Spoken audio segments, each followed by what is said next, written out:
നമസ്കാരം. സ്റ്റഡി ഡെസ്കിൻ്റെ പുതിയ വീഡിയോയിലേക്ക് സ്വാഗതം. ഡൽഹി പോലീസിൽ കോൺസ്റ്റബിൾ ആകാം. 7565 ഒഴിവുകൾ.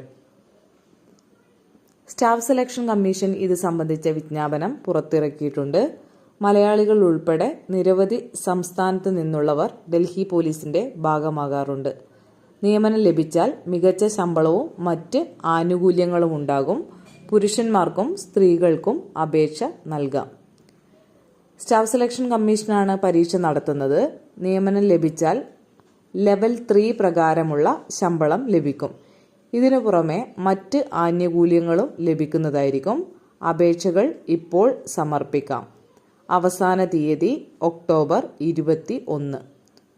കോൺസ്റ്റബിൾ എക്സിക്യൂട്ടീവ് പുരുഷൻ 4408, എക്സ് സർവീസുകാർ മറ്റുള്ളവർ പുരുഷൻ 285, എക്സ് സർവീസുകാർ കമാൻഡോ പുരുഷൻ 376, കോൺസ്റ്റബിൾ എക്സിക്യൂട്ടീവ് സ്ത്രീ 2496 എന്നിങ്ങനെയാണ് ഒഴിവുകളുള്ളത്.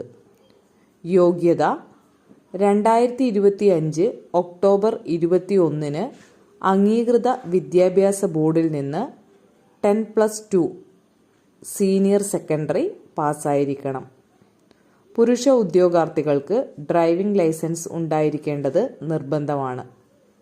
ലേണർ ലൈസൻസ് സ്വീകാര്യമല്ല. ഡൽഹി പോലീസിൽ സേവനമനുഷ്ഠിക്കുന്ന വിരമിച്ച അല്ലെങ്കിൽ ജോലിക്കിടെ മരിച്ച വ്യക്തികൾ, personal multi tasking staff, bandsman, mount കോൺസ്റ്റബിൾമാർ, ഡ്രൈവർമാർ എന്നിവരുടെ മക്കൾക്ക് വിദ്യാഭ്യാസ യോഗ്യതയിൽ ഇളവുകൾ ലഭിക്കും. 18 മുതൽ 25 വയസ്സുവരെയാണ് പ്രായപരിധി. ഉദ്യോഗാർത്ഥികൾ 2000 ജൂലൈ 2 മുമ്പോ 2007 ജൂലൈ 1 ശേഷമോ ജനിച്ചവരാകരുത്.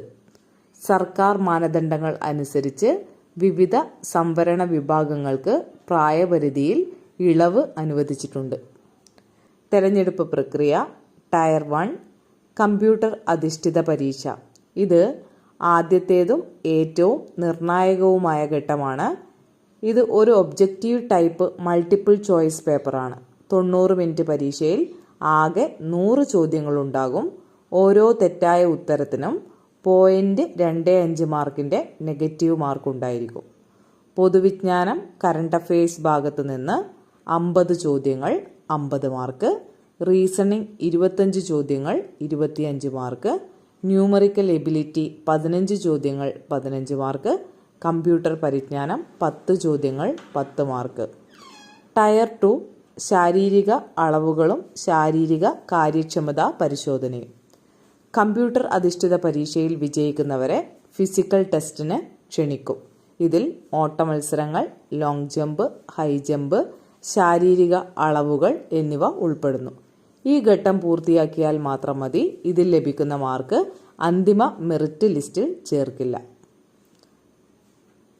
അപേക്ഷാ ഫീസ്, മറ്റു വിവരങ്ങൾ എന്നിവയ്ക്ക് വേണ്ടി ssc.gov.in എന്ന വെബ്സൈറ്റ് സന്ദർശിച്ചാൽ മതിയാകും.